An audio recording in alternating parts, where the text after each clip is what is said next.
Have you ever looked at a population map of the United States and noticed something a little strange? Well, today we're going to dive into a single, almost invisible line that explains where the vast majority of Americans live. It's a huge geographical mystery, and the answer, it turns out, is hiding in plain sight. So take a look at this map. You can see this line running right down the middle of the country, from north to south. And it makes you wonder, right? Why on earth do so many people, 80% of all Americans, live to the east of it? The population isn't just a little off balance, it's completely, dramatically lopsided. And just look at how extreme this split is. Seriously, we're not talking about a 60-40 kind of thing. It is a staggering 80 to 20% divide. That means for every 5 Americans, 4 of them are packed into the eastern half of the country. It leaves the entire western half, well, remarkably empty.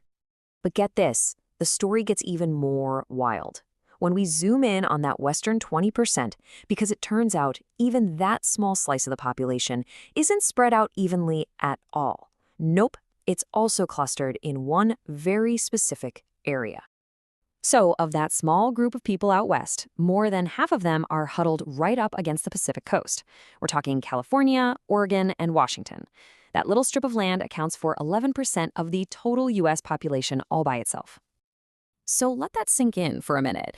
Once you take out those coastal states, you are left with just 9%.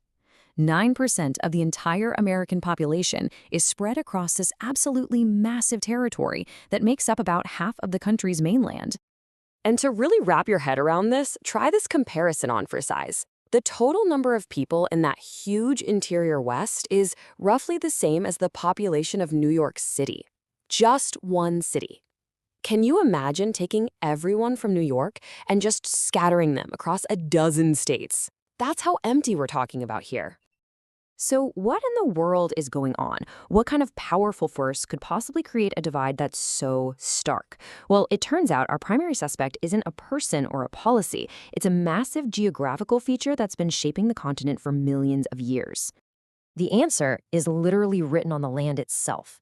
The main reason for this huge divide is geography, and more specifically, the Rocky Mountains. They form this gigantic natural wall that stretches all the way from Canada down to New Mexico. Okay, but how can a mountain range have such a crazy effect on where millions of people decide to live? Well, it all comes down to a really powerful weather phenomenon that this mountain wall creates. It's called the rain shadow effect. Now, a rain shadow is pretty much exactly what it sounds like. It's an area that lives in the shadow of a mountain, completely blocked from getting rain. It's a dry zone created by a tall barrier, and this, my friends, is the key to our entire